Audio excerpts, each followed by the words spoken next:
Assalamualaikum warahmatullahi wabarakatuh. Alhamdulillah ya, hari ini kita akan belajar bahasa Indonesia.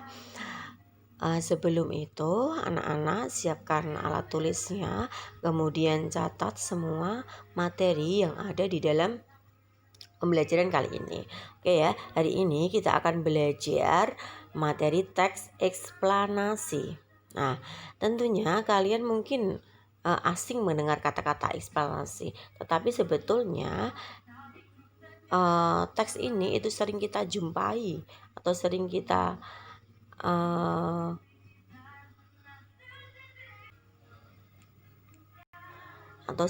dengarkan ya melalui media televisi maupun media sosial lainnya. Oke, pada kali ini kompetensi dasar yang kita akan raih. Di sini kalian bisa membaca sendiri pada PowerPoint yang Ibu sampaikan di sini ya. Kemudian yang pertama kita akan belajar tentang pengertian teks eksplanasi. Teks eksplanasi di sini adalah teks yang berisi penjelasan tentang proses mengapa dan bagaimana dari suatu topik yang berhubungan dengan fenomena alam maupun fenomena sosial yang terjadi dalam kehidupan kita sehari-hari. Oke ya, mungkin fenomena alam itu kalian sudah paham. Kalau fenomena alam bisa tentang gempa bumi, tanah longsor, kemudian gunung meletus, itu contoh kejadian-kejadian yang berhubungan dengan fenomena alam. Sedangkan kejadian yang berhubungan dengan fenomena sosial, contohnya itu ada pengangguran, kemudian ada banjir. Kenapa di sini banjir disebut dengan teks eksplanasi yang berhubungan dengan fenomena sosial? Karena di sini banjir itu hampir sebagian besar itu penyebabnya itu adalah ulah dari manusia itu sendiri.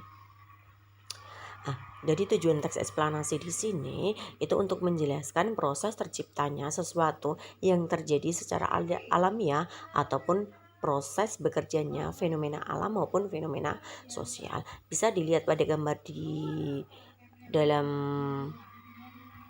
materi ini adalah tentang fenomena sosial, yaitu banjir. Kita memasuki materi selanjutnya, yaitu tentang struktur teks eksplanasi. Struktur teks eksplanasi di sini itu dapat 3, yaitu pernyataan umum. Jelas ya, kalian tentu paham tentang pernyataan umum. Di sini berarti pada struktur ini itu menjelaskan informasi secara umum tentang fenomena alam maupun sosial yang akan kita bahas dalam teks tersebut. Yang kedua itu urutan sebab pada fenomena alam maupun fenomena sosial. Biasanya itu terdapat di dalam struktur yang kedua disebut dengan deret penjelas. Yang ketiga urutan akibat fenomena alam maupun fenomena sosial. Nama lain dari struktur yang ketiga itu adalah interpretasi. Itu yang berisi tentang simpulan ataupun akibat dari suatu fenomena yang terjadi di kehidupan kita sehari-hari. Oke, sekarang ciri-ciri teks eksplanasi. Teks eksplanasi di sini yang pertama memuat informasi yang berupa fakta. Fakta itu adalah informasi yang berupa kenyataan atau yang terjadi sesuai dengan realita di dalam kehidupan kita sehari-hari. Yang kedua itu membahas suatu fenomena yang bersifat keilmuan atau ilmu pengetahuan. Di sini kalau kita menemukan fenomena yang bersifat keilmuan itu biasanya terdapat di dalam fenomena atau peristiwa alam. 3, bersifat informatif.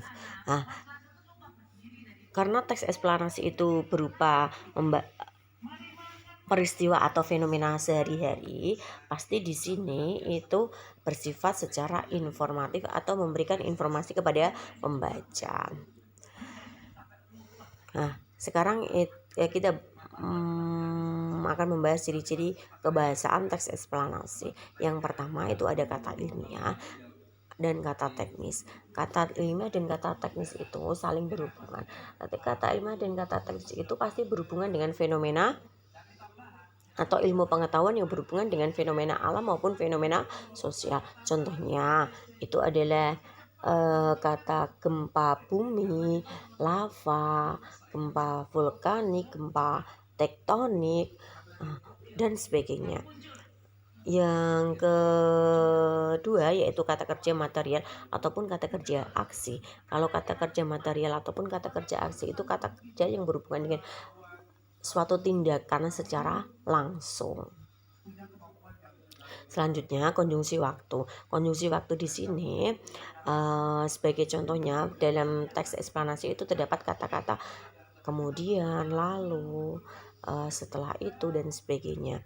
Sedangkan kata konjungsi sebab akibat biasanya ditemukan kata-kata sebab, akibatnya, oleh sebab itu, oleh karena itu. Itu. Yang terakhir itu adalah kalimat pasif. Kalimat pasif di sini itu kalimat yang dikenai pekerjaan ataupun kalimat yang subjeknya itu biasanya di awal bukan subjeknya maaf ya, tapi predikatnya itu diawali dengan imbuhan di.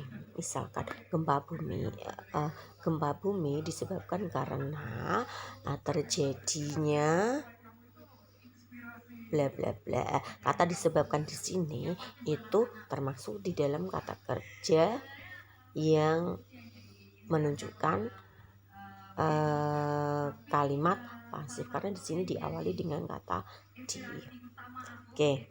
Kita akan membahas kalimat utama, gagasan utama, dan kalimat penjelas. Pasti kalian itu tidak asing dengan kata-kata kalimat utama dan gagasan utama. Dalam suatu paragraf itu terdapat dua jenis kalimat. Yang pertama itu adalah kalimat utama, yang kedua kalimat penjelas. Kalimat utama di sini itu kalimat yang menjadi pokok pikiran utama atau yang berisi informasi secara umum. Kalimat utama itu hanya ada satu di dalam satu paragraf. Sedangkan kalimat penjelas itu bisa lebih dari satu. Karena kalimat penjelas itu merupakan penjelasan atau berisi informasi secara umum. Penjelasan dari kalimat-kalimat jadi kalimat utama tadi.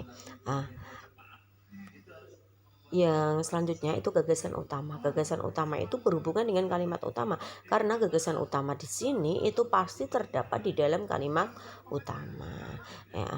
Gagasan utama di sini pengertiannya adalah pokok pikiran utama yang terdapat di dalam kalimat utama. Sebelum kalian menemukan gagasan utama, kalian harus menemukan kalimat utama dulu untuk menentukan gagasan utama. Coba silakan anak-anak buka pada LKS halaman 7. Di sana terdapat contoh teks eksplanasi fenomena sosial. Setelah itu, kerjakan pertanyaan yang terdapat di bawahnya. Untuk pertemuan kali ini cukup sekian ya. Jangan lupa anak-anak tetap menjaga kesehatan. Patuhi semua protokol kesehatan. Jangan lupa selalu memakai masker, sering mencuci tangan. Terima kasih. Jangan lupa tugasnya dikerjakan. Kemudian semua materi yang sudah Ibu sampaikan di sini jangan lupa dicatat. Terima kasih. Wassalamualaikum warahmatullahi wabarakatuh.